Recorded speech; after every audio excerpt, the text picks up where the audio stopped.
Pak Dr. Gede Made Suardana, juga Pak Agung Wirasila, beliau juga sudah hadir, juga yang saya hormati Bu Sagung Putri Purwani juga sudah hadir, dan pembimbing saya dan yang saya hormati Pak Agung Rayu Sudarmadi juga sudah siap semua.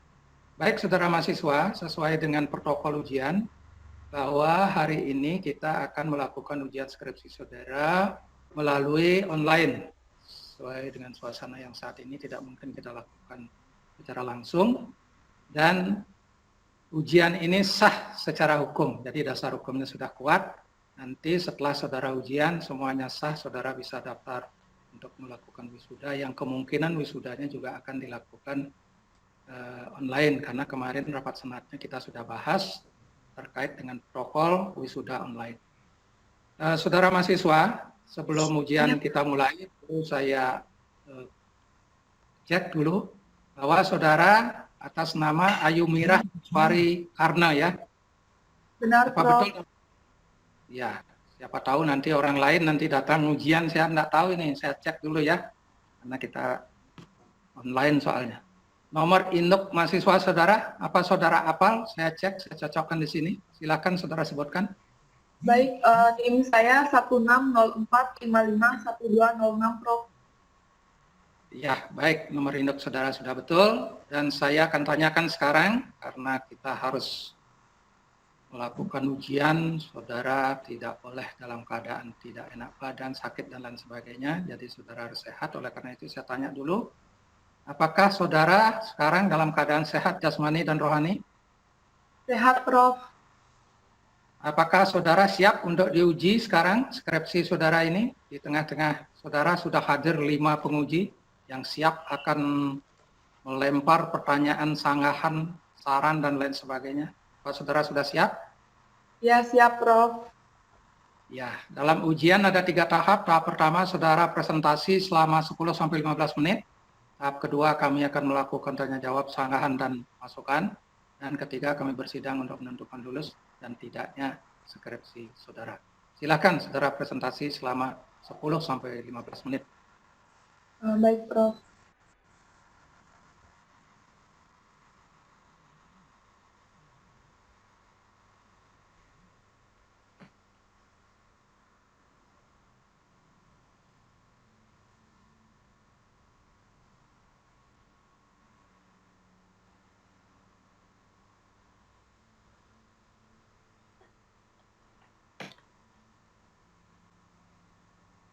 Ya, silakan mulai. Baik, Om Swastiastu. Swastiastu. Selamat pagi. Sebelumnya saya mengucapkan terima kasih karena Bapak dan Ibu telah berkenan hadir dalam ujian skripsi saya.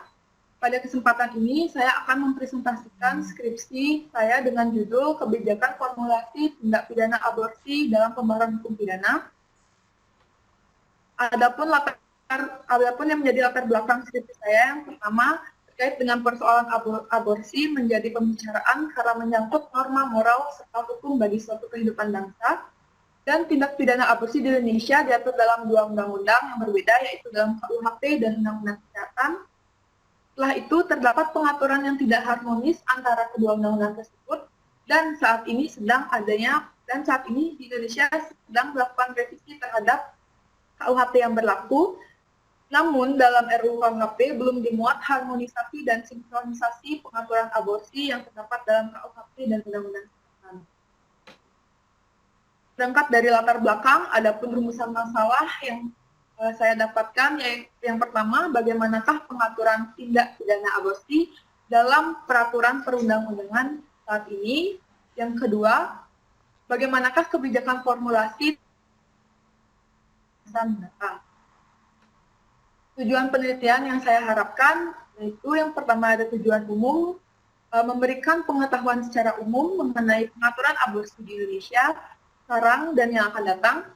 Lalu tujuan khususnya yang pertama untuk mengetahui bagaimana pengaturan aborsi menurut perundang-undangan saat ini, dan yang kedua untuk mengetahui pengaturan aborsi menurut perundang-undangan di masa mendatang.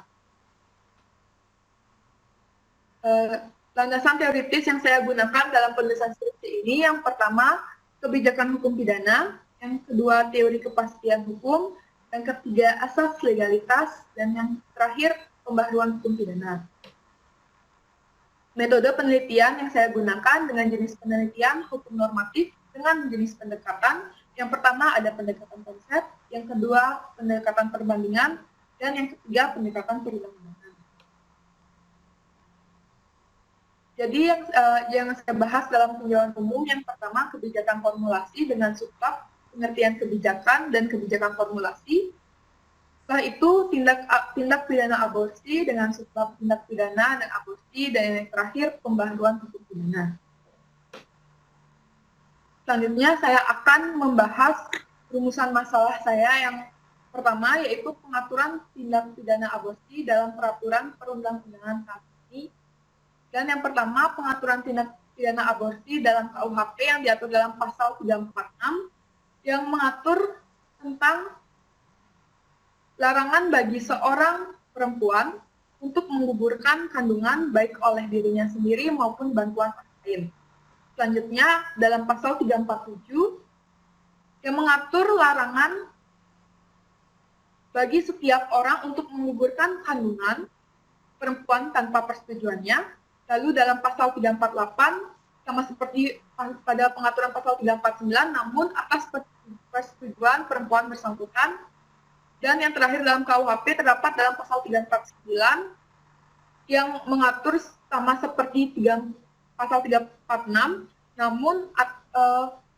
namun menitik beratkan pada profesi dokter, bidan, dan juru ubah. Selanjutnya, pengaturan tindak pidana aborsi dalam Undang-Undang Kesehatan diatur dalam pasal 75, 76, dan 77. Dalam pasal 75 menyatakan bahwa aborsi dilarang, namun terdapat pengecualian. Selanjutnya dalam pasal 76 mengatur tentang syarat-syarat terdapatnya dilakukan tindak aborsi, dan yang terakhir pasal 77 yaitu perlindungan terhadap praktik aborsi yang bermutu, aman, dan bertanggung jawab, dan didukung oleh pengaturan tindak pidana aborsi dalam PP Distro.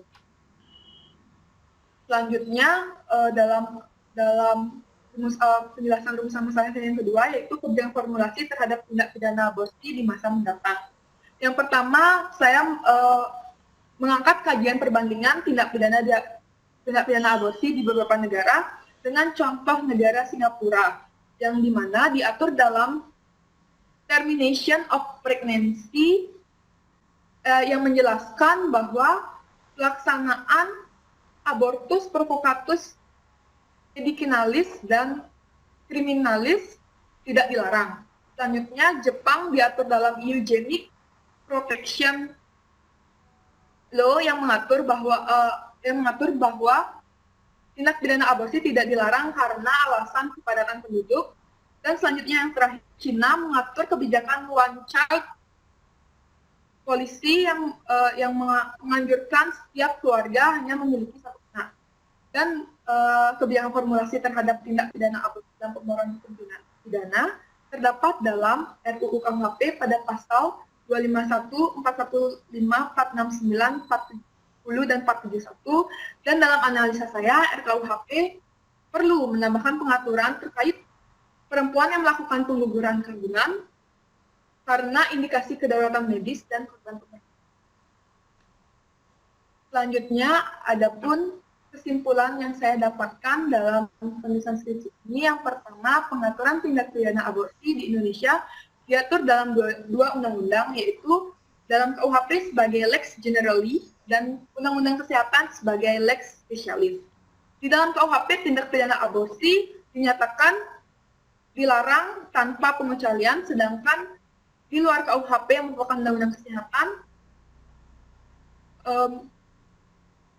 terdapat pengecualian yang diatur dalam pasal 75, 76, dan 77, bahkan diperinci dalam aturan pelaksana, yaitu PP Kespro. Yang kedua, perbandingan pengaturan tindak pidana aborsi di Indonesia dan negara-negara lainnya dapat dilihat bahwa di Indonesia lebih ketat melarang terjadinya aborsi.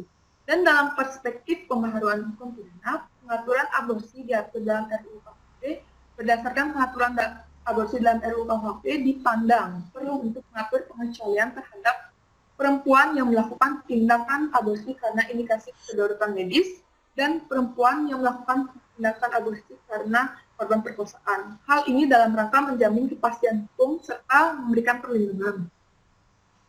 Selanjutnya, adapun saran yang saya angkat dalam penulisan skripsi ini, yang pertama, pembentuk undang-undang perlu melakukan sinkronisasi dan harmonisasi pengaturan aborsi yang termuat dalam Undang-Undang Kesehatan dan KUHP dalam rangka menjamin kepastian hukum pengaturan tindak pidana aborsi di Indonesia. Dan yang kedua, perlu melakukan penambahan pengaturan dalam RUU KUHP 2019, khususnya berkaitan dengan tindakan aborsi yang dilakukan oleh seorang perempuan karena indikasi kedaruratan medis dan perempuan yang menjadi korban perkosaan. Baik, sekian presentasi yang dapat saya sampaikan. Akhir kata, saya ucapkan terima kasih. Om Santi Santi Santi Om. Ya, Om Santi Santi Om. Baik, Saudara Mira.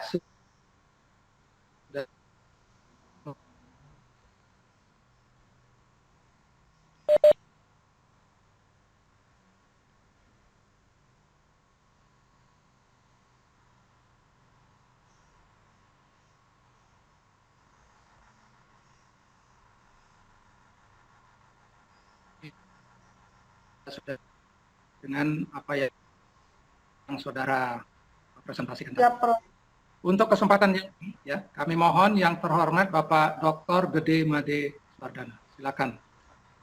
Oke, terima kasih Prof. Ray selaku Ketua Tim Penguji, Saudara Ayu Mirah Iswari Karna. Halo? Ya. Iya. Skripsi saudara berjudul mengenai kebijakan formulasi tindak pidana aborsi di bidang dalam pembaharuan hukum pidana. Ini penelitian empiris apa normatif?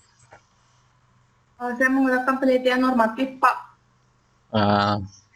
Apa syarat daripada penelitian normatif?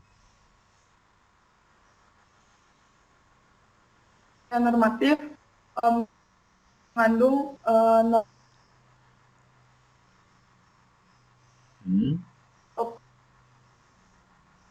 Halo?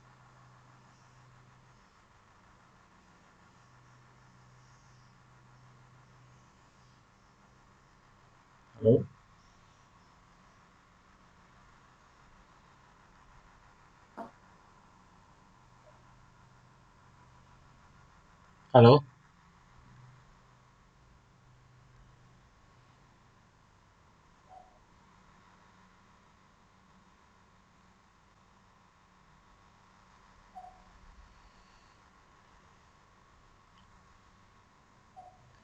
Halo? Halo, Pak. Iya.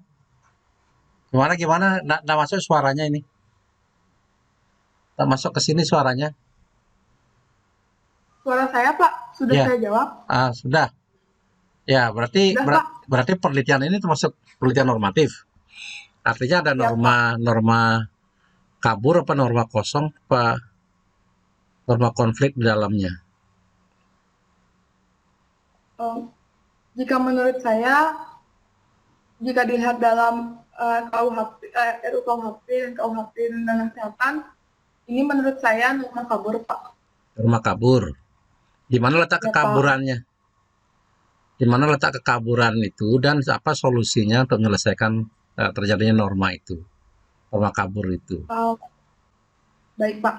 Jadi menurut saya di mana letaknya, yaitu dalam kurangnya RUU KUHP dalam mensinkronisasikan dan mengharmonisasikan isi dari KUHP dan Undang-Undang Kesehatan itu, Pak. Jadi yang dimasukkan dalam RUU KUHP masih lex generalis saja, Pak. Jadi belum ada Undang-Undang Kesehatan. RUU KUHP kan belum berlaku. Gimana Anda bisa menyatakan bahwa itu Anda katakan itu yang norma kabur? RUU rancangan itu belum disahkan itu. Jadi belum berlaku, bagaimana Anda memasukkan ke situ? Kalau pengertian normatif apa terjadinya penelitian normatif itu kan, kalau Anda katakan kekaburan, kan yang berlaku sekarang dengan atau terjadi konflik dengan aturan-aturan yang lain. undang-undang yang lain. Kalau rancangan itu belum berlaku. Nggak bisa Anda katakan itu nanti Anda belum mengatur, belum begini.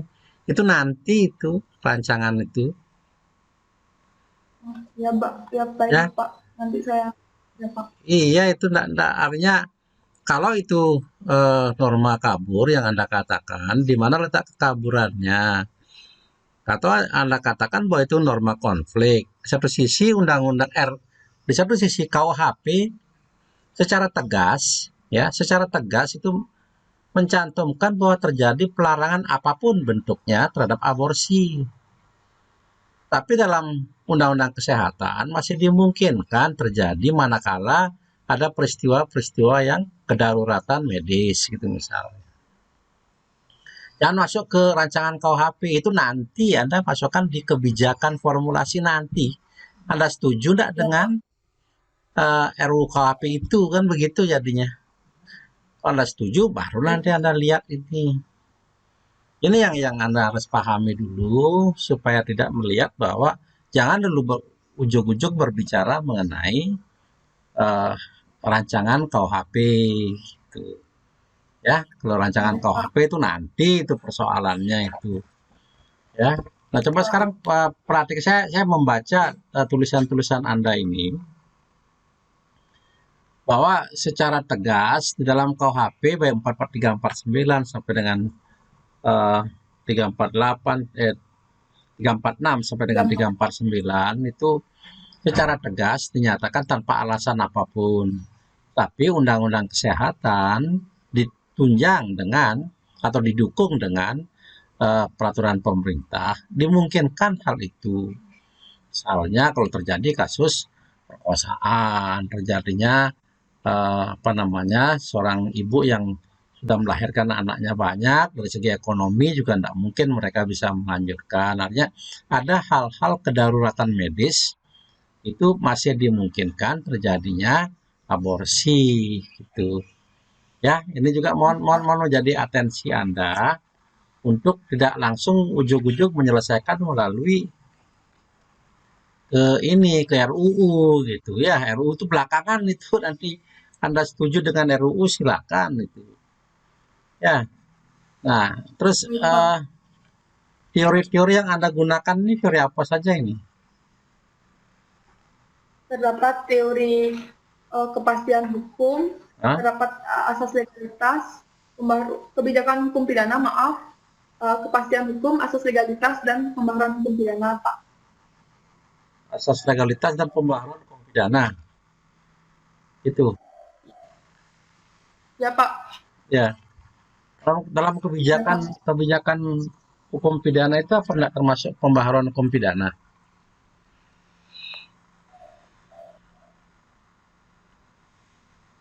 Eh, termasuk, tapi namun menurut saya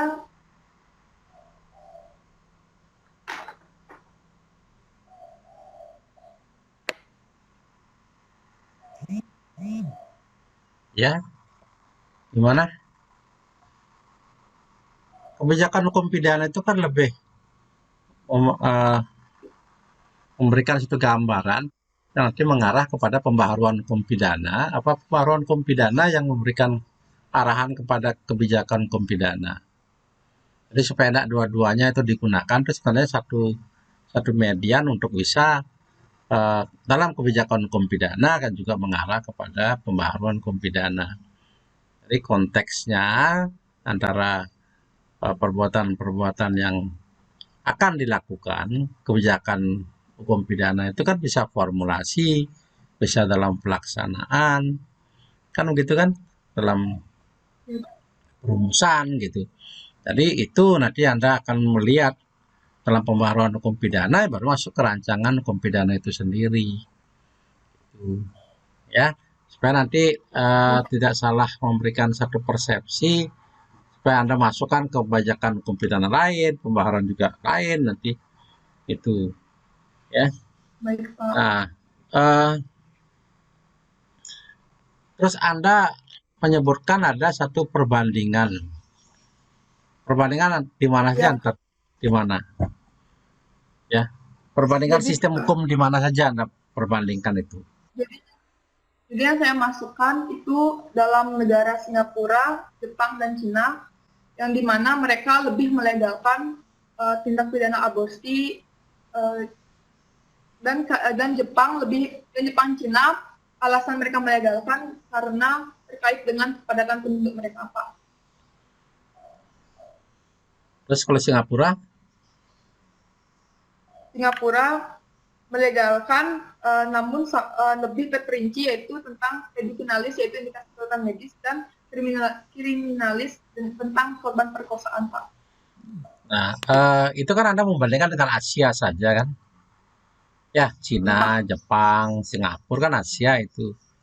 Pak, di sini juga yang setuju itu yang setuju dilakukannya ini Aborsi, ya, Pak. aborsi. Ada yang tidak setuju.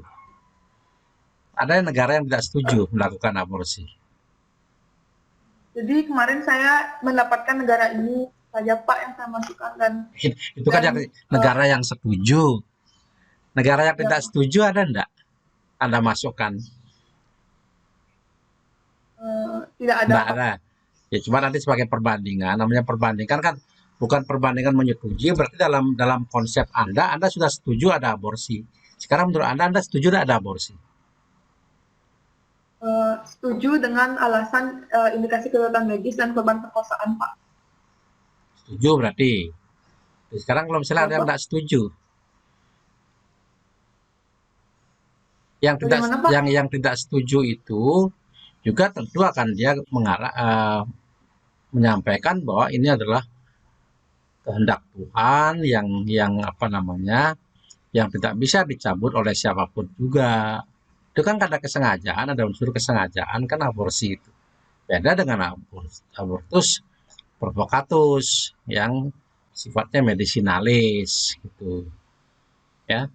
Nah, itu konsep perbandingan. Jadi tidak hanya mencari yang setuju saja, tapi yang tidak setuju juga Anda bandingkan apa alasannya sehingga di dalam rancangan KUHP itu Anda masukkan rancangan KUHP tidak? Dalam rancangan KUHP Saya masuk. masuk ya?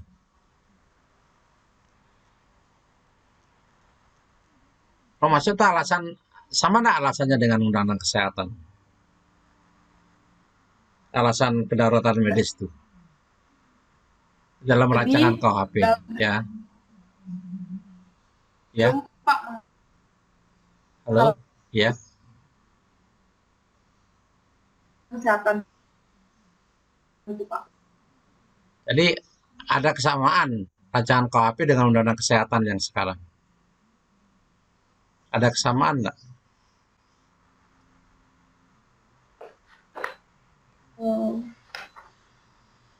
Ada, Pak, terkait dengan dokter bidan, paramedis, dan apoteker. Ya berarti itu Profesi. ya artinya itu lebih luas. Jadi tanggung jawab aborsi itu tidak hanya pada dokter yang melakukan, tapi juga para medis, juga pada rumah sakit. Ya, itu juga tanggung jawab daripada seluruh kegiatan-kegiatan yang dilakukannya itu. Ya, oke. Baik, saya kira itu yang bisa kami sampaikan. Prof. Rai, terima kasih atas waktunya. Saya kembalikan kepada ketua sidang. Baik, terima kasih. Made Swardana. Ayu Mirah, tolong itu dicermati Ya, karena banyak sekali menyampaikan saran-saran secara sistematik logiknya bahwa saudara harus pahami dulu KUHP yang melarang aborsi sekarang untuk perbaikan di masa mendatang, yaitu di pembaharuan hukum pidana yang akan datang. Dicermati, kemudian perbandingan juga saudara juga harus ditambahkan di sini. Yang setuju itu yang mana? Yang setuju itu alasannya lebih banyak dari alasan psikologis ya. Jadi saudara harus dalam itu. Baiklah, untuk selanjutnya kami mohon yang terhormat penguji Bapak Anak Agung Ngurah Wirosilo. Silakan Pak Agung. Terima kasih Prof. Yang Bapak penguji yang lain. Maaf, Maaf Pak, suaranya terdengar kecil di saya Pak. Oh, kecil ya. Iya. Maaf Pak. Selamat siang pada Bapak penguji, Wakil Ketua, kemudian selamat siang juga pada dari adik mahasiswa yang ujian seperti hari ini mengajukan judulnya apa, Dek? Kebijakan judulnya? formulasi Kebijakan tindak pidana aborsi Nah, dan pembaruan hukum pidana. ya, tadi sudah dibebas sama Pak Gede Made ya. Memang benar seperti itu ya, karena adik juga menggunakan studi komparatif ya. Tetapi kajian itu juga harus disesuaikan dengan filosofi bangsa kita sendiri. Apa contohnya untuk melakukan kajian komparatif karena gitu loh. Ya, itu filosofi kita berbeda dengan bangsa yang lain. Nah, kemudian di sini ada satu tulisan di dalam karya tulis saudari mengatakan bahwa hakim itu sulit menggali bukti-bukti. Apakah hakim yang menggali bukti? Menemukan. Bagaimana Pak? Saudara kan mengatakan sulit untuk membuktikan adanya aborsi. Ya, dalam satu tulisan skripsi saudara ya. Di situ saudara mengatakan pihak pengadilan sangat sulit menemukan bukti. Yang menemukan mencari alat bukti itu siapa? Dalam proses penegakan hukum tentang aborsi. Siapa yang mencari dan menemukan alat bukti? Alat bukti yang ditemukan JPU Pak, setahu saya. JPU? Apa penyidik? Penyidik Pak. Nah, itu yang harus Anda tahu. Kan ya, bukan hakim yang mencari alat bukti, dia yang memeriksa di sidang pengadilan ya. Sehingga ada memang betul kalau begitu sulit. Ya. Nah, kemudian di sini ini ada satu yang ingin saya minta penjelasan dari adik, ya itu permasalahan yang pertama. Ya. Itu kan adik mengajukan bagaimana pengaturan dalam peraturan hukum pidana kan gitu. Peraturan pidana ya. Nah, saudara mengacu pada 346 sampai 349 kan? Iya Pak. Iya, apanya saudara permasalahkan dari situ? Permasalahan apa yang saudara temukan di situ dari keempat pasal itu? Dari keempat pasal dalam KUHP, jadi kurangnya mengatur perempuan yang melakukan pengguguran kandungan atas alasan indikasi medis dan korban perkosaan, Pak. Ya, itu betul. Ya, itu kan satu alasan setelah adanya keluarnya Undang-Undang 36 2009. Kalau itu tidak keluar, mungkin Anda bisa jawab alasan apa KUHP memasang 346 dan 349. Kan nggak ada seperti itu. Yang hanya ada perbedaan di situ, pengguguran kandungan atas suruhan perempuan, kan gitu. Ya, Pak. Dan satu lagi atas persetujuannya atau tidak persetujuannya, kan itu aja. 349 itu kan juru obat, ya, dukun, ya, bidang, ya. Nah itu kan bukan itu alasan. Bahkan kalau dilihat di situ, sebenarnya saudara melihat apakah norma yang ada di 346 sampai 349 itu sebagaimana yang sudah jawab tadi, karena ini penelitiannya normatif. Apakah adik lihat berkonflik dengan apa yang dikatakan oleh Pak Gede Made tadi, berkonflik dengan 362 pasal yang mana? Gitu loh. Itu kan penelitiannya normatif. Iya Pak. Ya, penelitian normatif. Kemudian perbuatan apa yang dilarang, bagaimana sanksinya? Itu yang saudara harus lihat sebetulnya. Kalau saudara bertanyakan di mana pengaturan tindak pidana korupsi dalam hukum pidana, jelas jawabannya itu. Lalu apa yang dipersoalkan di situ, itu maksud saya, bisa nggak ada jelaskan sedikit apa yang saudara persoalkan dari 346, 348, 349? Apa yang dipermasalahkan di situ? Kan tidak ada. Iya. Ada kan? Nah, itu kan ada syarat. Tadi dia bilang kedaruratan medis, ya, perkosaan, pengguguran 6 minggu kan gitu. Kalau di dalam pasal 75 sampai sekian 36 2009, ya, itu kan tidak termuat di dalam KUHP, tidak ada kan? Iya, Pak. Nggak ada sebenarnya. Yang ada kan persetujuan dan tidak persetujuan. Kan gitu. Kemudian Iya, ada Pak. pembantu, ya mereka yang disuruh, ya seperti bidan, dukun, ya itu mereka yang disuruh, mereka yang terlibat. Jadi dalam ini ikut penyertaan juga di situ ada pembahasan.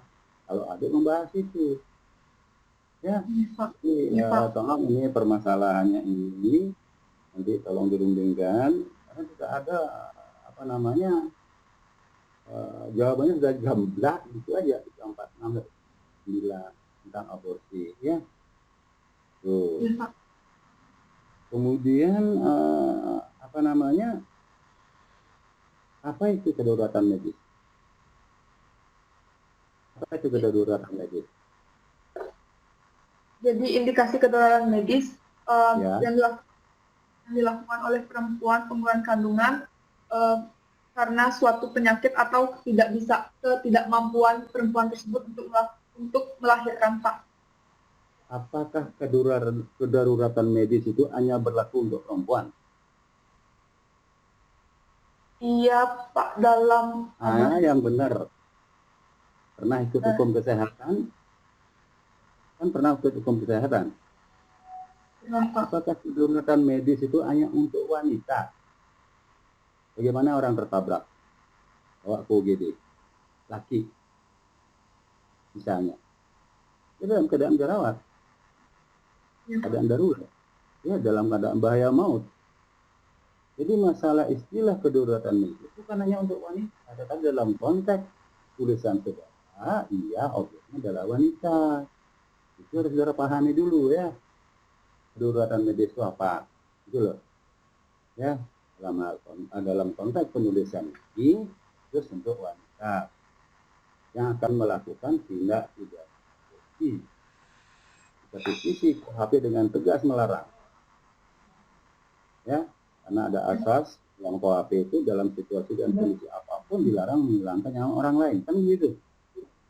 Tetapi di sisi lain, ya kalau lihat 75 sampai sekian 36/2009 itu masih ada peluang untuk melakukan pengguguran aborsi.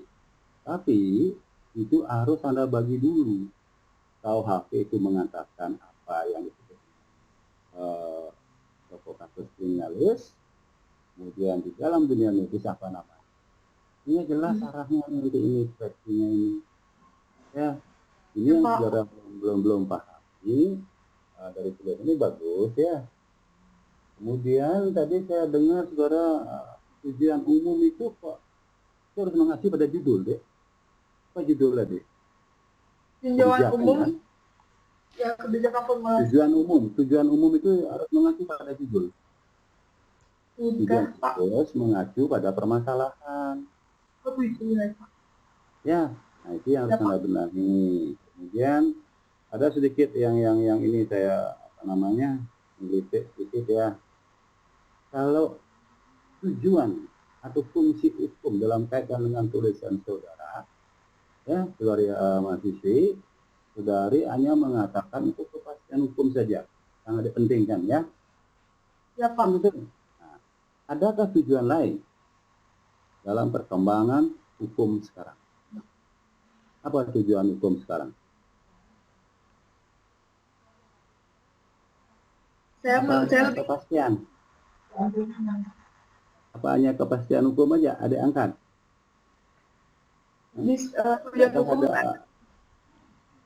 Terus kemudian tujuan keadilannya mana? Tujuan kemanfaatannya mana? Maaf Pak, saya jadinya di sini. Ya betul, tetapi dalam konteks tulisan ini harus juga diangkat bagaimana ditanyakan Pak Dimade tadi. Konteksnya di situ, bagaimana perempuan yang sudah misalnya sudah punya anak 10. Ya tadi Pak Dimade kan tanya itu, anak perempuannya wanita punya anak banyak.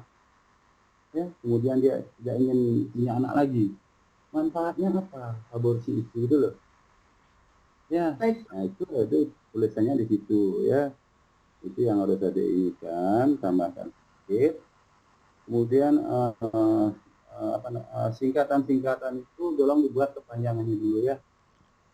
Misalnya saya baca sepintas itu adalah KUHP, ada tingkat duluan. Buat dulu kitab undang-undang hukum pidana, baru selanjutnya di tingkat KUHP. Nah, kemudian satu lagi, kenapa adik tidak menghubungkan tentang peraturan pemerintah tentang reproduksi? Peraturan pemerintah 81 tahun nomor 8 tahun 18 atau 12. Jadi Itu kan kaitannya dengan aborsi juga itu. Itu kan kaitannya dengan aborsi juga. Nah, ya kenapa? Jadi karena dalam PP Keskro itu hanya lebih tidak ada sanksi dalam PP Keskro, Pak. Jadi Betul. dia lebih Ya, itu hanya memperhatikan kesehatan wanita. Kan gitu.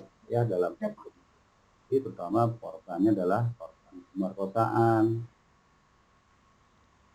Ya, itu adalah manfaat keluarnya peraturan itu. Ya, itu yang harus dipahami. Satu lagi, terakhir. Kenapa adik mencari studi komparatifnya ke Cina dan Jepang ke Singapura? Kenapa? Tadi saya nyambung pertanyaan Pak Gede Made. Karena kemarin terkait Jepang, Cina itu menjadi satu kesatuan yang melegalkan aborsi karena kepada penduduknya, Pak. Dan Singapura, saya mendapatkan banyak literatur dalam Singapura, Pak. Memang benar. Saya menggunakan. Ya, Pak Gede Made memang benar ya bahwa negara Prancis, sekarang Belanda juga, Jerman juga kita mengajarkan. Ya, Baik, Pak. Baik, saya Pak. mengajar tentang kesehatan. Tetapi ada satu hal yang harus Anda kaji benar-benar. Kalau menggunakan studi komparatif, ya, apakah nanti negara yang melegalkan aborsi ini filosofinya sama enggak dengan bangsa kita? Ya, karena dari sudut apapun di Indonesia itu hal yang dilarang. Hukum aja melarang ya, hukum pidana 34 sampai 346 sampai sekian. Kemudian ada agama.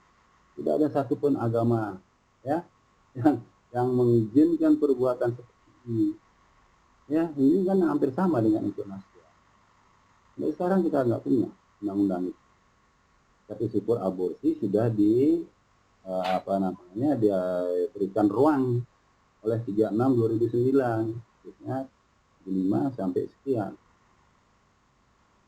8 kalau nggak salah ya.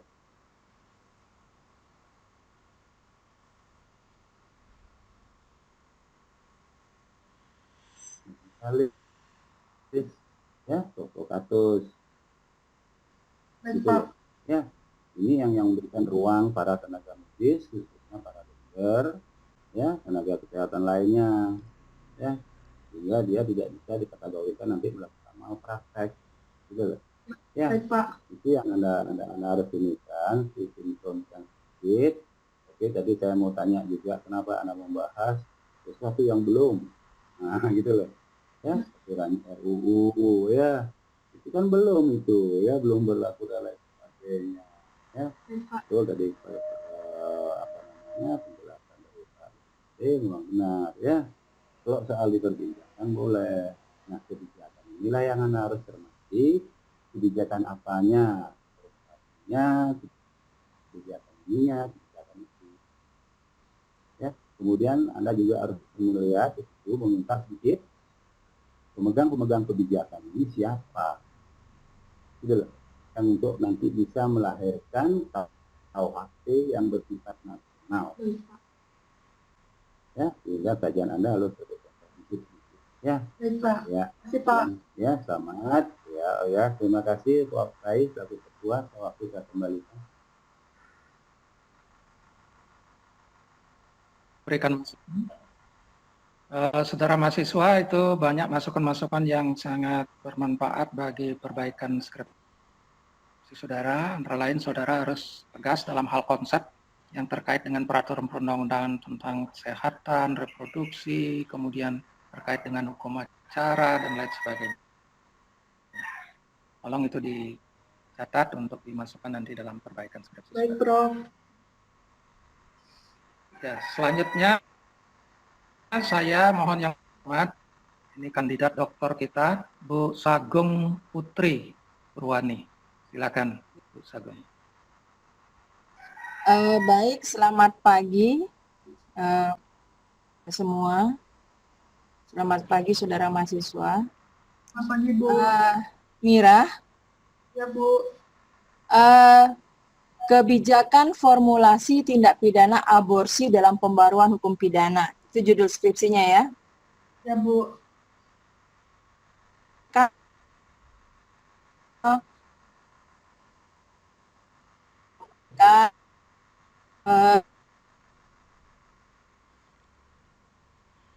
Terkait dengan itu, nggak ada permasalahan di sini gitu. Apa? Memang kalau lihat satu persatu, satu KUHP semestinya tidak boleh, tetapi di dalam spesialisasinya Undang-Undang Kesehatan dan PP, ingat itu PP nggak bisa lepas, itu memberikan peluang melakukan aborsi, kecualinya di situ dia gitu. Mengerti maksudnya kan? Mengerti, Bu. Nah, di judulnya itu kan kebijakan formulasi. Apa makna kebijakan formulasi menurut Mira? Coba dikasih gambaran sedikit dulu. Ini menurut saya kebijakan formulasi ini kebijakan yang dibuat oleh pemerintah guna memformulasikan ketentuan untuk membuat suatu ketentuan baru, Bu. Nah, membuat ketentuan baru, memberikan kebijakan, ini kaitannya pasti ke politik hukum sebenarnya. Baca buku Barda Nawawi ya. Di situ dikatakan ada 3 hal dalam kebijakan formulasi itu. Ada kebijakan sosial, kebijakan kriminal ya, kebijakan penegakan hukum.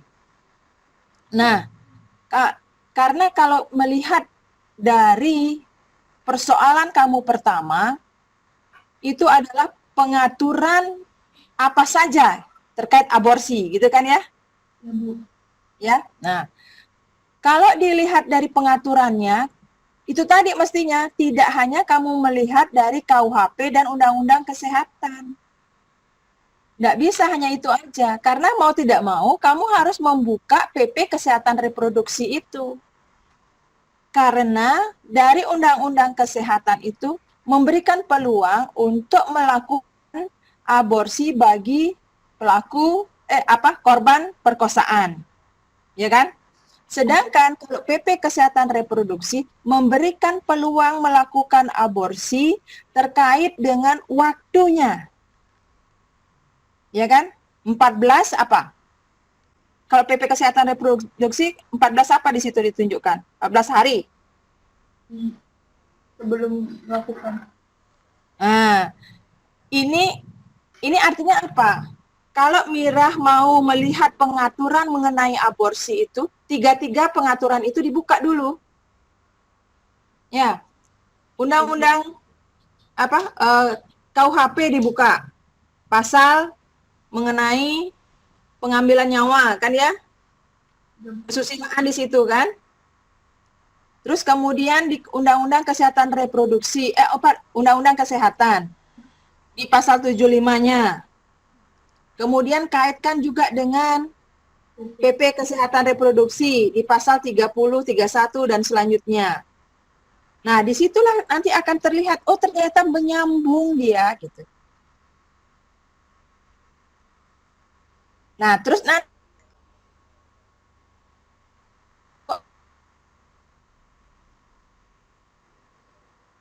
Made Swardana mengatakan itu terkait dengan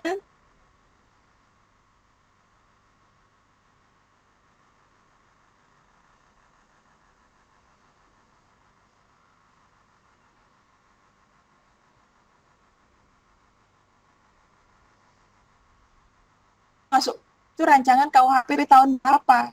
Yang terakhir itu tahun 2019. Ya, Bu. Sudah. Ya. Nah, artinya apa? Artinya di dalam pemberlakuan hukum pidana itu KUHP-nya sudah berubah di situ. Artinya sebelum rancangan KUHP disahkan pun sebenarnya sudah berjalan itu melalui lex spesialisnya.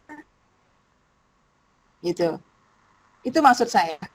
Kalau kamu memasukkan di situ, mungkin perlu didiskusikan lagi, kebijakan formulasi.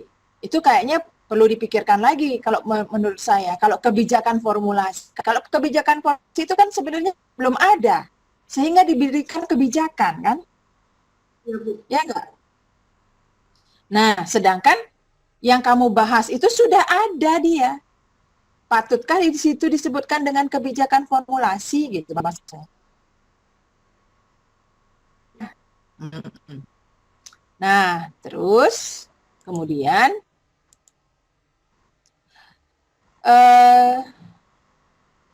saya tertarik di sini kamu menuliskan di halaman 3 di latar belakang ada zaman kontemporer.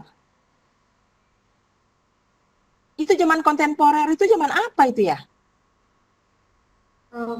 Maksud saya jadi zaman sudah modern gitu Bu, jadi yang tidak melihat ke belakang.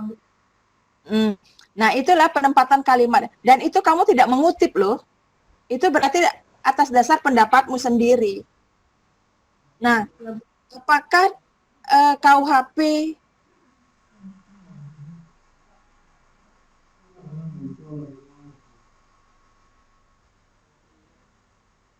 saya perubahan itu disebut dengan zaman klasik, neoklasik.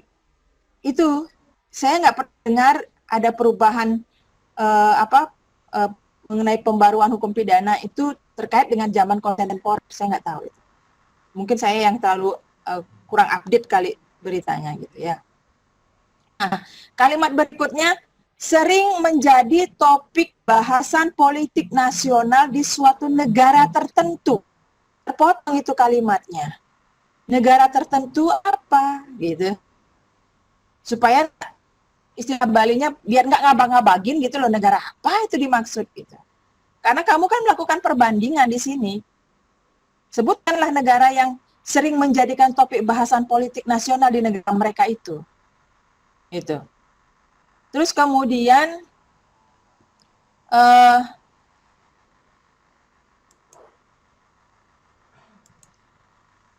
kamu kan menyebutkan di situ ada gium lex specialis derogat legi generalis. Ya.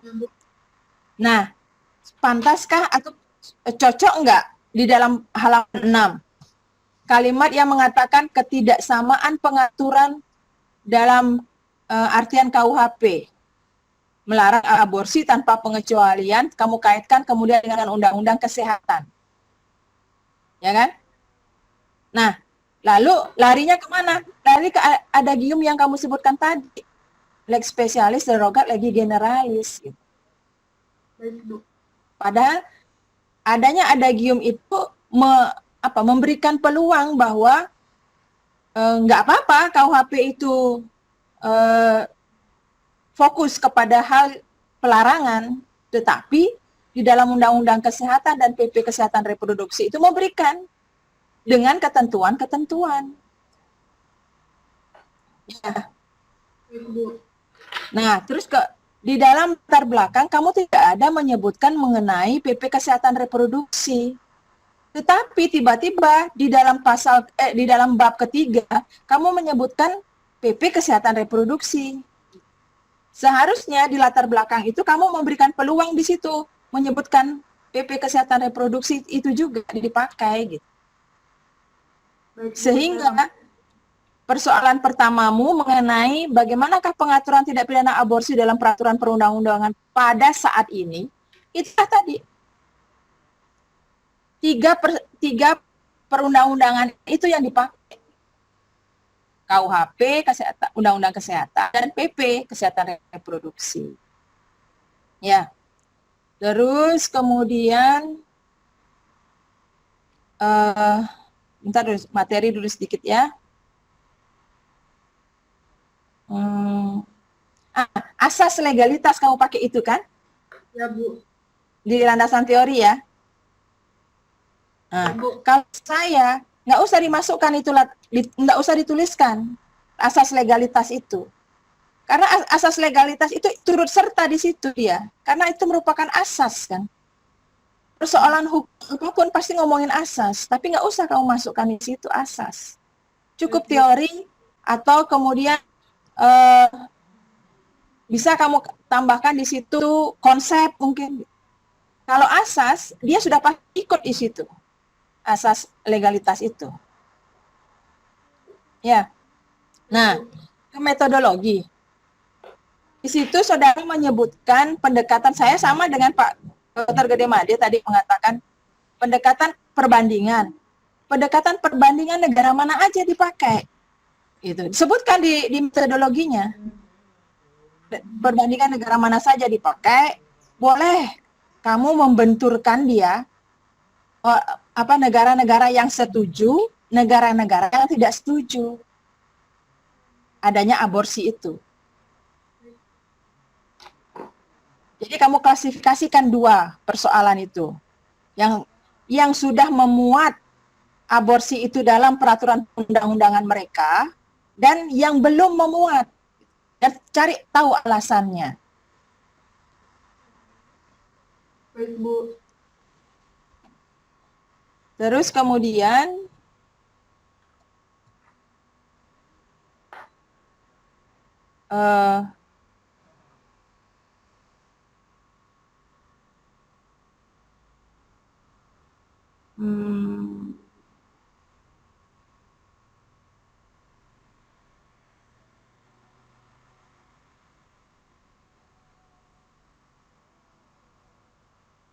halaman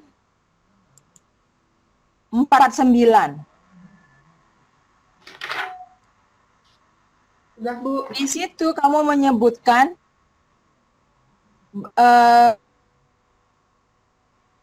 di pasal 31 PP Reproduksi ada kalimat berbeda dari aturan pada umumnya yang memuat bahwa aborsi dilarang.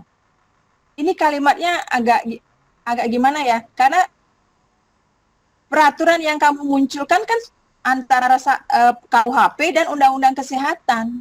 Yang mana yang kamu maksudkan di situ, kalimat itu? Bisa kamu jelaskan, Mira?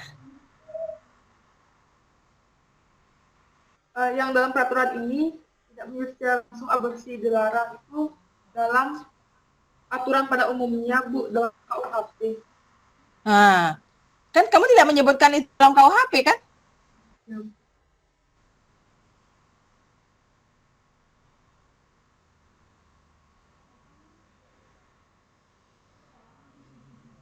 Iya enggak? Ya, Bu. Nah, iya. Kalimatnya jangan menggantung-gantung gitu. Ya. Ya. Nah, terus kemudian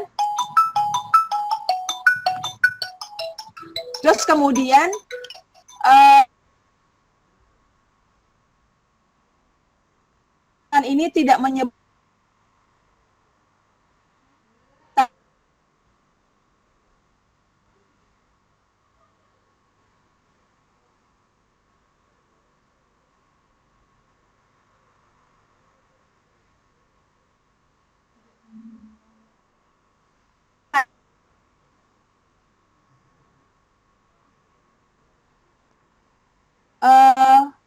persoalan kamu dalam rumusan masalah aborsi. Gitu. Ini yang saya bilang tadi, tiba-tiba kok ada kalimat yang berkaitan dengan PP Kesehatan Reproduksi. Itu maksud saya, Mira. Ya, Bu. Ngerti kah maksudnya? Kurangnya aturan, kurang menyebut PPKS tersebut, Bu, ya. Iya, karena kan begini, kalau Undang-Undang Kesehatan itu memberikan kelonggaran untuk melakukan aborsi. Sedangkan kalau PP itu adalah jangka waktunya. Jangka waktunya diperbolehkannya aborsi. Itu memang hal yang sejalan namun berbeda gitu. Paham maksud? Ya. Kamu tinggal tambahkan kalimat biar menyambungkan persoalan-persoalan yang di atas itu tadi. Kamu kan masih di dalam bab 3. Bab 3 itu kan kamu membicarakan mengenai peraturan-peraturan yang kaitan dengan aborsi. Ya, Bu. Nah, bagaimana caranya membuatkan kalimat supaya PP ini bisa masuk gitu. Ya. Ya, Bu.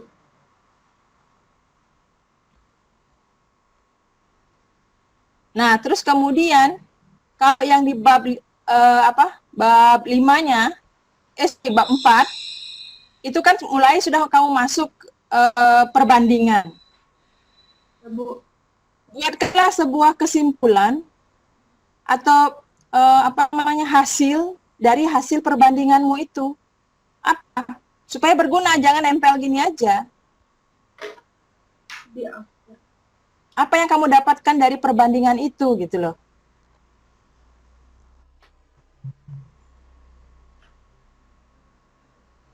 Sudah saya sebutkan di akhir paragraf, di akhir subbabnya.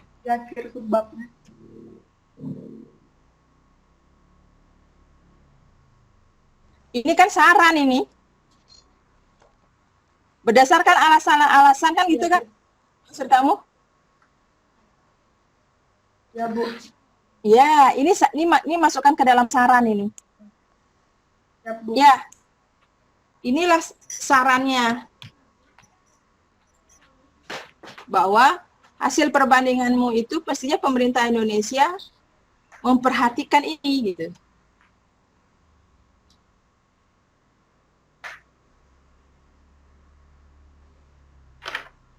Ngerti Mira maksudnya Ibu? Nanti saya tambahkan. Nah, ya. Terus kemudian agak ke sistematika penulisan ya kita sekarang. Di halaman 1 itu antara penulis pertama dan penulis kedua kamu berikan jarak. Konsisten aja, mau diberikan jarak semuanya atau tidak. Ya. Ya, Bu. Kemudian kata sambung. Kata sambung jangan kamu letakkan di awal kalimat. Ya, kata sambungnya apa aja? Oleh karena itu, dengan itu, hal ini, dan lain sebagainya yang kata sambung. Jangan diletakkan di awal kalimat. Terus dicek lagi pasal yang diikuti dengan angka, huruf P-nya itu harus huruf besar. Ada yang saya temukan huruf kecil, misalnya di halaman 4. Tuh. Kemudian kata penulis jangan dimasukkan ke dalam tulisan. Kata penulis, kata kami, kata ganti orang lah. Itu letaknya hanya sampai di kata pengantar. Baik, Bu. Ya. Nah, ini kan kamu melakukan perbandingan terhadap penulis-penulis yang menuliskan yang berkaitan dengan tulisan kamu, originalitas penelitian ya. Di dalam akhir bagan itu, buatkan apa perbandingannya dengan kamu. Di mana letak perbedaannya? Jangan pembaca disuruh membandingkan, jangan. Kamulah menuliskan di situ. Apa perbedaanmu dengan beberapa penulis ini gitu. Dan kamu melakukan perbandingan cuma 2 ya. Ya, Bu. Padahal kan tulisan ini banyak. Janganlah 2. Lebihkanlah. Ya. Ya, Bu. Nah, tunjukkan di situ perbedaan penulisan kamu dengan penulisan yang ada di tabel itu, yang di bagan itu. Ya. Dan juga penomoran diperhatikan. Di situ kan 1.7 ada landasan teoritis. Tiba-tiba kamu memunculkan 1 kebijakan hukum pidana. Ya, Bu. Apa tidak itu harusnya 1.7.1? Coba diperhatikan di buku pedoman.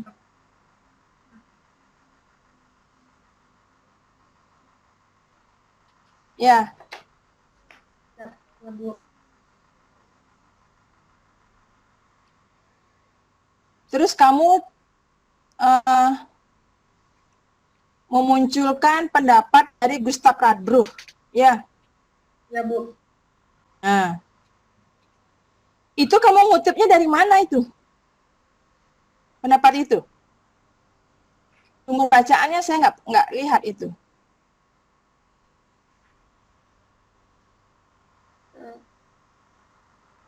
Kurang kutipannya di sana, Bu. Hah? Kurang kutipannya di sana, Bu. Di dalam. Nggak ada di sini yang saya lihat, ya. Ya, Tolong Bu. diperhatikan itu. Sumber-sumber kutipan kamu tuh harus muncul untuk menghindari adanya copy paste.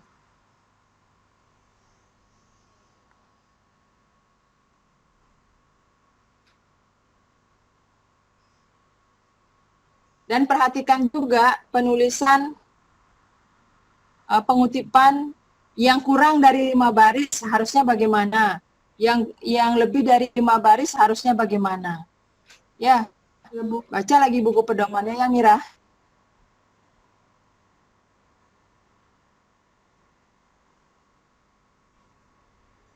Beberapa footnote-mu memakai Arial dan memakai Times Roman. Baik, Bu. Diinikan aja, konsistenkan aja, mau pakai Arial atau Times New Roman. Baik, Bu. Nanti saya ganti. Ya. Oke, mungkin dari saya cukup sekian, Prof. Terima kasih, suksema. Terima kasih, Bu. Terima kasih Bu Sagung Putri telah memberi masukan banyak. Tolong saudara baca buku yang disarankan tadi, antara lain bukunya Prof. Barda ya, terkait dengan kebijakan sosial. Ini memang penekanannya memang di sini kebijakan sosial. Kalau kita cari perbandingan di buku, jadi bukan kebijakan-kebijakan yang sifatnya kriminal, itu lebih penekanan pada kebijakan sosial. Dan saudara kaitkan dengan PP Kesehatan tentang reproduksi. Saudara ada nyinggung itu, tapi substansinya dari mana datangnya? Coba itu ya. Nah, secara teknis, saudara banyak dikasih saran tadi, terutama terkait dengan kata sambung atau paragraf baru yang saudara pasang di depan. Gitu. Kemudian penomoran, ya, jadi tolong itu diperhatikan semuanya. Baik, sekali lagi terima kasih kepada Bu Sagung, ini kandidat doktor kita. Semoga cepat bisa diselesaikan. Dan para penguji telah menyampaikan pendapat dan saran serta sanggahannya. Sekarang masuk ke komisi pembimbing ya. Untuk itu kami mohon yang saya hormati Bapak Agung Ngurah Yuswodarmadi menyampaikan tanggapan dan pendapatnya kepada mahasiswa. Silakan.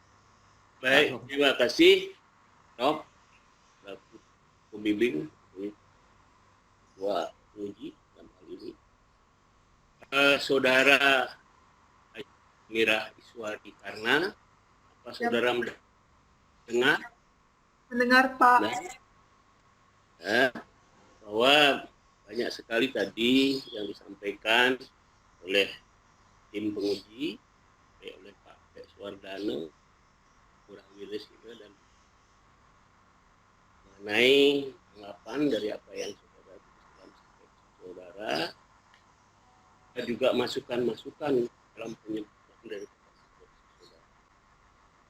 Nah, di sini saya menyinggung sedikit tentang yang pertama yang saya lihat di sini, bahwa saudara ditanya tadi oleh Pak Kadek Suwardana mengenai masalah penelitian Anda yang normatif.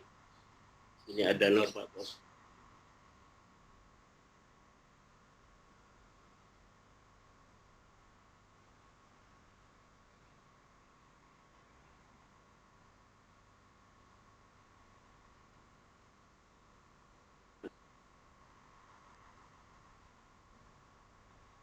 Antara kekaburan itu dengan rancangan KUHP. Ingat itu ya.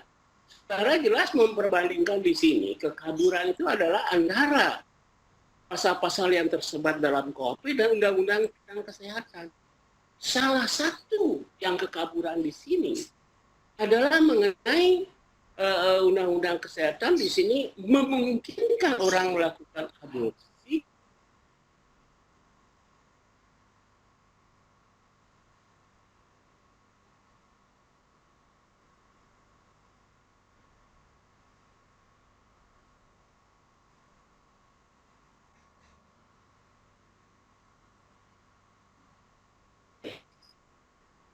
ya, melakukan aborsi apabila perempuan tersebut diperkosa, dengan catatan ada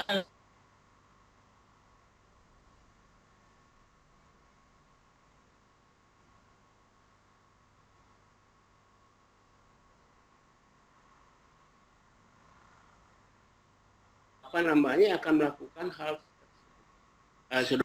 Saudara mesti mendengar Masih Pak. ya.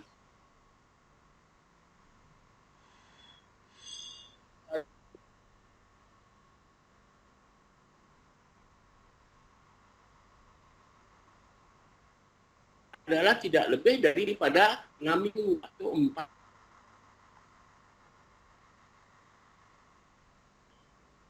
Dilarang melakukan aborsi. Kan demikian. Ya. Siswa? Ya Pak. Ayu Mira? Masih dengar? Masih Masih dengar? Pak. Masih Pak. Ya.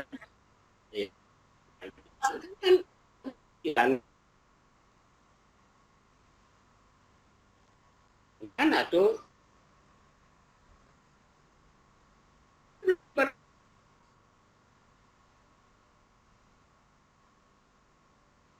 kalau saudara kaitkan ke hal ya demikian. Pak. Nah, sekarang yang saya inginkan, saya saudara sedikit menjawab apa yang saya inginkan. Apa alasan sebenarnya? Ya, alasan bahwa memberikan aborsi tetapi ada tenggang waktunya tidak lebih dari 40 minggu. Coba saudara sedikit jelaskan. Jadi alasan adanya tengah kesehatan uang tersebut Pak. Jadi jika dirasa mampu lebih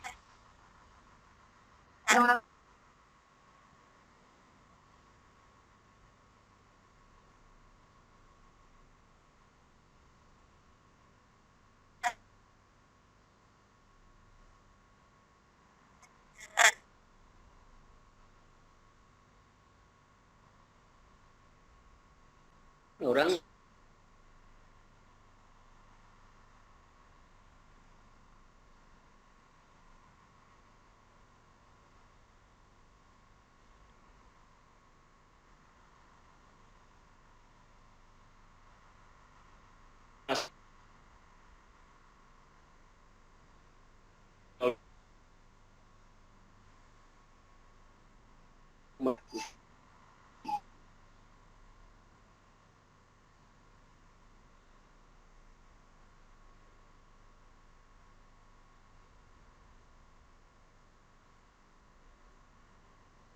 ya, dinas kesehatan mana dilakukan oleh pimpinan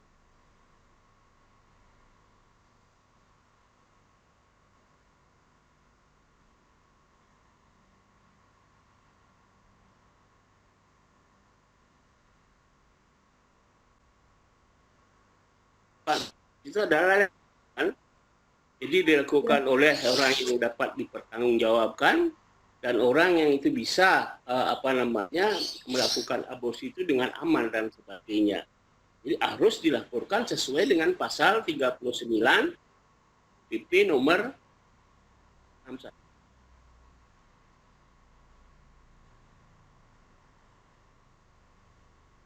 Ya.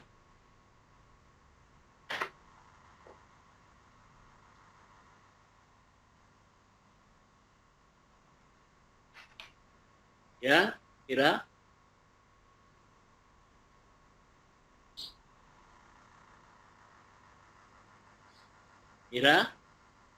Ya Dengar? Pak.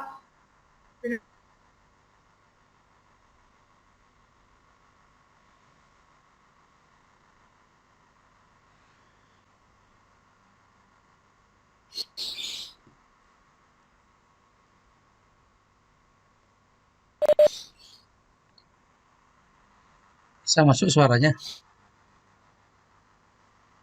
Nggak dengar nih? Halo, Mira? Hah? Jadi Ya, Pak, Mira? jadi Bisa guna nggak untuk dengar? Ya, jadi guna untuk mencatat mungkin di sini dimaksudkan mengapa harus dilaporkan kepada Dinas Kesehatan Provinsi dengan keputusan ini. Mungkin menurut saya agar ada seperti catatan gitu Pak di beberapa kali kasus terkait aborsi. ya, di sini jelas bahwa itu adalah satu hal yang legal, perlu alasan-alasan mengapa orang diperbolehkan melakukan aborsi. Nah, supaya nanti ada istilahnya pemeriksaan supaya bisa alasan-alasan yang membenarkan bahwa dilakukan aborsi. Apakah alasan memang perbuatan tersebut karena perkosaan dan juga karena alasan kedaruratan medis gitu ya. Ya jelas. Nah, sekarang kita coba lihat. Nah, disampaikan bahwa dalam tulisan saudara tujuan umumnya ya tidak sesuai dengan judul. Harus tujuan umumnya itu seperti yang diminta oleh Pak Wirastra, itu tujuan umumnya harus sesuai dengan judul. Kira? Ya Pak. Oh ya. Nah, yang khususnya sudah sesuai kan. Nah, saudara, jadi saya sampaikan jelas di sini seperti apa yang disampaikan oleh penguji tadi sudah banyak sekali menetapkan ya, dan juga adalah suatu perbandingan di sini cuman adanya bahwa saudara hanya melihat dari membandingkan dengan negara-negara lain itu adalah Jepang, Singapura dan Cina, bahwa dia tidak apa namanya tidak memidana orang yang melakukan aborsi. Nah, sedangkan negara-negara lain yang mana yang bisa ini harus ada alasan-alasan. Nah, di sini jelas nanti kalau ada perbaikan jelas di sini saran Anda akan berubah ya dengan sendirinya. Perlu apa yang disampaikan tadi, apa sudah saudara catat? Sudah Pak. Sudah. Sudah Pak. Ini dan yang terakhir saya sampaikan kepada saudara bahwa mudah-mudahan ya apa yang saudara tulis di sini dalam skripsi saudara bisa menyempurnakan dan masukkan saran-saran dari saudara. Baik Pak. Ya, nah saya kira itu Pak Prof. Sekian dan terima kasih. Terima kasih Pak. Baik, terima kasih yang saya hormati pembimbing. Halo, bisa masuk suaranya? Bisa Pak. Bisa. Jadi sekali lagi kami terima kasih kepada Pak Agung sebagai pembimbing dan penguji ya. Dan selanjutnya saya sampaikan sebagai pembimbing saya sebagai penguji. Jadi saya tekankan dulu saran-saran dari Pak Agung ini. Isunya mulai dari KWP. Jadi karena ini kan normatif, jadi norma yang berlaku sesuai dengan saran dari Pak Wadak 1 juga. Penguji. Ya Prof. Isunya mulai sana lalu mengalir ke RUU KWP. Nah, begitu juga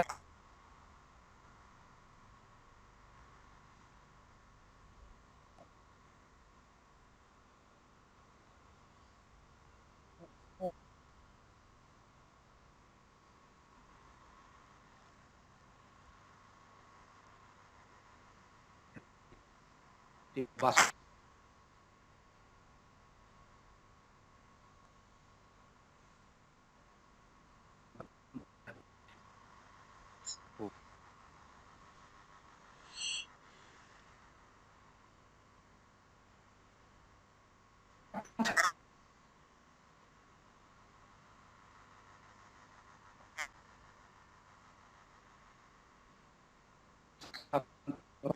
di negara kita sebagai kejahatan yang sangat terselubung gitu.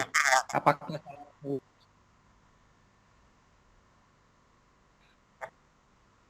itu dengan syarat-syarat tertentu? Nah, ini saya minta ide ini seperti apa? Bagaimana? Ini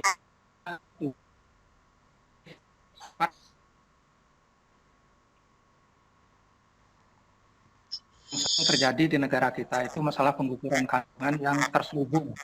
Jadi itu sebenarnya sangat banyak pengguguran yang terselubung. Buktinya dokter banyak ditangkap ya. Dokter gigi 2 kali ditangkap melakukan kandungan. Nah, kedepannya dalam RUU KUHP ide saudara ini seperti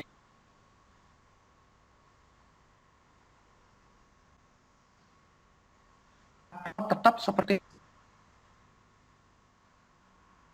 undang-undang tentang reproduksi.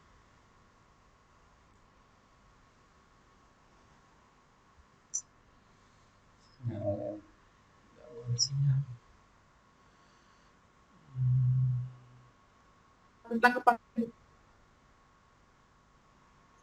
indikasi medis dan pemerkosaan tersebut, Prof. Ya. Berarti saudara ya terhadap pengguguran kandungan ini. Melihat perkembangan di negara lain, seperti ada pertanyaan tadi sebagai negara Pancasila tahankan dalam kondisi seperti sekarang. Ini menurut saudara ini gimana ini? Ide saudara ya.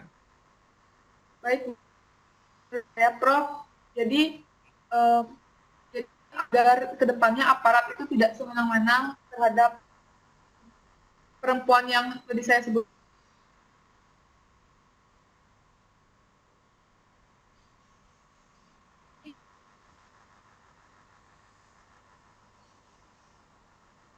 Ya, Prof. Berarti saudara kan ada alasan, misalnya kan karena perkosaan. Buktikan dulu ada perkosaan ya. Saudara, berapa macam perkosaan ini? Ini pertanyaan saya yang terakhir ini karena waktu tinggal setengah jam ya. Ada berapa jenis perkosaan saudara kenal?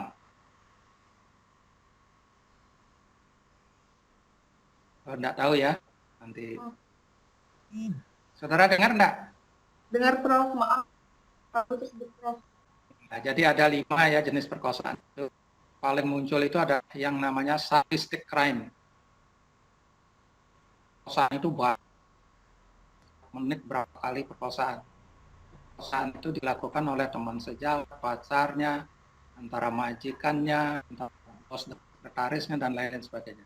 Nanti lihat ya ada berapa jenis perkosaan. Nah, ini semua harus dibuktikan apabila dia melakukan perundungan. Baik, karena waktu 12.30 sudah ya kita memuji saudara. Barangkali kalau ada tambahan dari teman-teman yang lain, ya kasih waktu 2 menit lagi.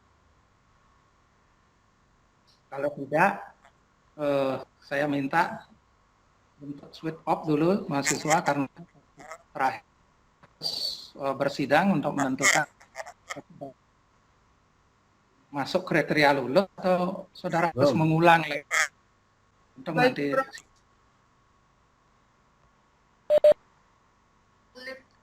Live meeting ini. Ya, live meeting dulu. Baik, terima kasih. Ya, silakan. Untuk mahasiswa aja. Untuk siswa yang silakan. Oke, sudah. Masing-masing memperlihatkan ya. Kalau saya sendiri saya kasih ini.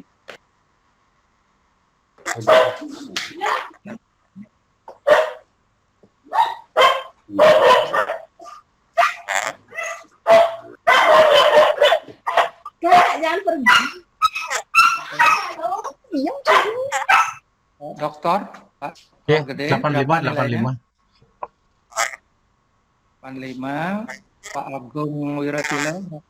Ya nanti karena kontraknya pembaharuan berani 85 juga. Sekian. 85 juga Prof. 85, Pak Agung bisa. 85, Agung, 5 nggih. ini tuh nih. Sampun tuh. Agung berapa? Yang 90, Prof.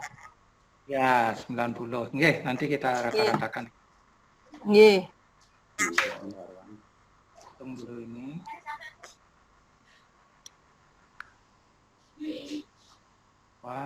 Tambah 85 tambah 85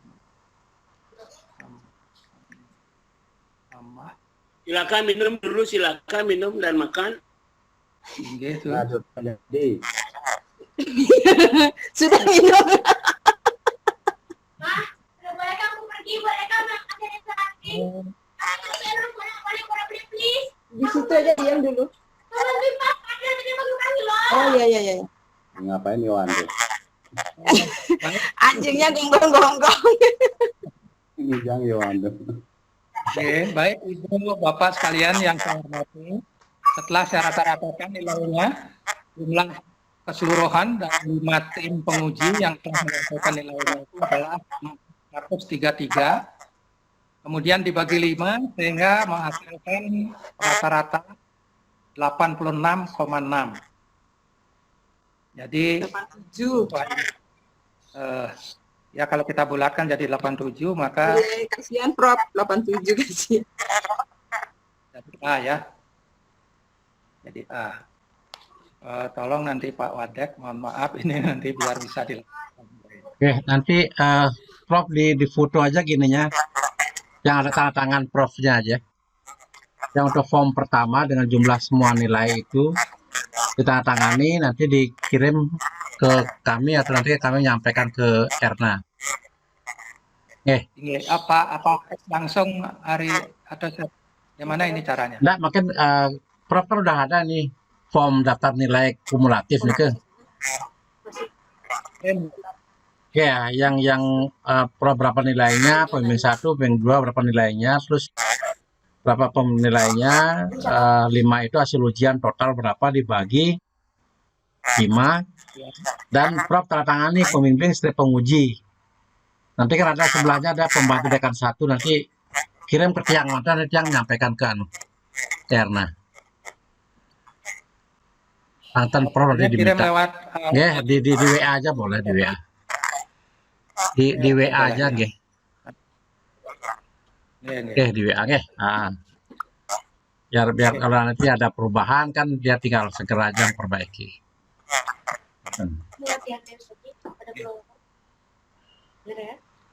Bentar malih kira-kira. Nggak, cukup dan ke sementara mengingatkan aja, nanti sore ada yang lain, ada yang uji ke. Silakan. Hah? Nanti sore ada yang uji juga ini. Oh, tapi dia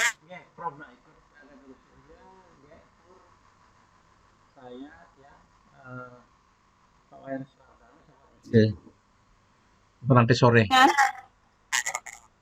Oh, nggih. Oke, cukup dah. Napi malih. Silakan kalau misalnya udah selesai bisa dipanggil mahasiswanya.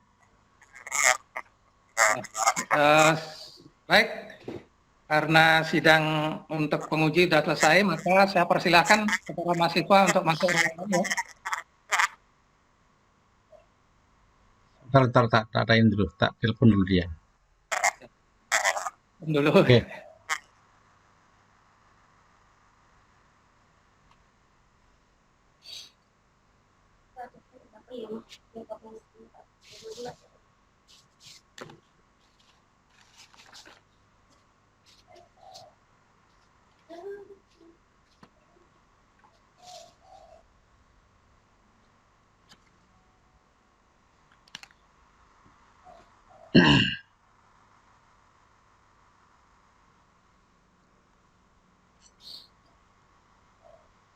Sudah? Sampai dia udah standby, entar dulu. Sudah dipanggil. Oh, baik. Ya. Ya, ini. Saudara mahasiswa? Ya,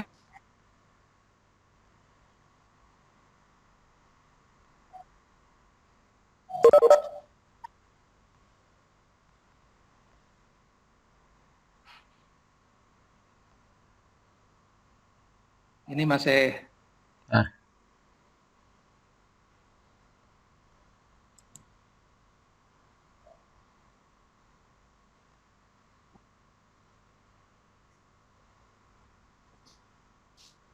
Ayu Mira, sudah bisa? Sudah, Prof. Ya, baik, dengarkan baik-baik ya. Ya, Prof. Sudah bisa didengar dengan baik? Sudah, Prof. Ya. Saudara,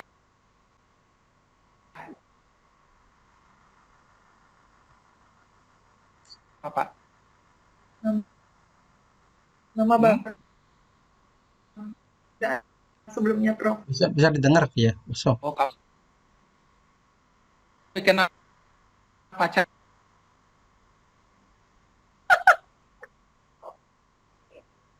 Yang gitu. ya, kita ini Merah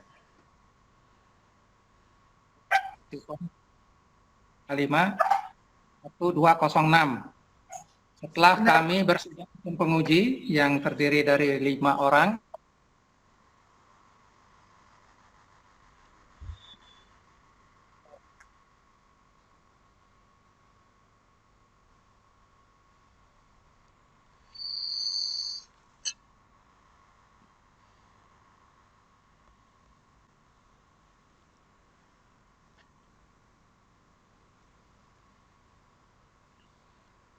Sinyalnya ya.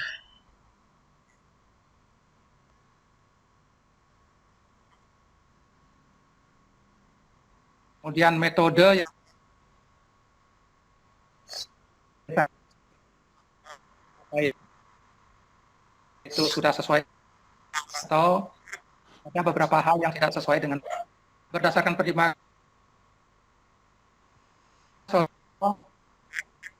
Saudara Mira sudah Ya, dengar Prof. Bisa, Prof. bahwa saudara tidak apa? Sudah dengar? Sudah, Prof. Ya, saudara Mira tidak perlu diuji lagi. Baik, Dengan Prof. kata lain, kalau tidak perlu diuji lagi artinya apa, Mira? Nah, Mira tidak dengar ya? Bagaimana, Prof? Itu sudah dengar kata-kata saya, artinya Mira apa? Ya, karena Tidak perlu diuji lagi. baik, ini saudara lulus tangan saudara oleh nilai yang maksimal ya. Baik, Prof. Nilai ini akan tetap posisinya di nilai maksimal apabila saudara Mira telah mengakomodir pendapat-pendapat tadi di dalam tulisan saudara dalam waktu yang tidak terlalu lama. Saudara dengan ini, ujian ini cukup sah dan resmi karena dasar hukumnya kuat. Saudara bisa memproses segala sesuatu terkait dengan pendaftaran wisuda. Jadi jangan saudara lengah karena waktu pendaftaran wisuda ini akan segera dibuka dan wisuda direncanakan akan dilakukan dengan sistem online. Ya, mudah-mudahan kembali suasananya sehingga tidak dilakukan dengan sistem online. Kalau suasana kayak seperti ini masih ya saudara nanti wisuda secara online ya.